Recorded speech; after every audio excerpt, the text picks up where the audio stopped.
అక్షర భిక్ష క్రింది పట్టికలో నున్న 9 గళ్లలో మనము వరుసగా మూడక్షరముల తెలుగు పదములను నిర్మించవచ్చును.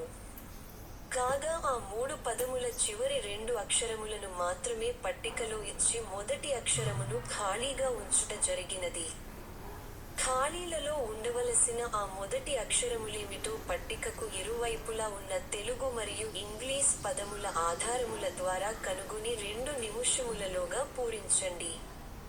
ఒకవేళ 2 నిముషములలోగా మీరు పూరించలేని ఎడల అటుపై మేము పూరించి సమస్యను పరిష్కరించగలము.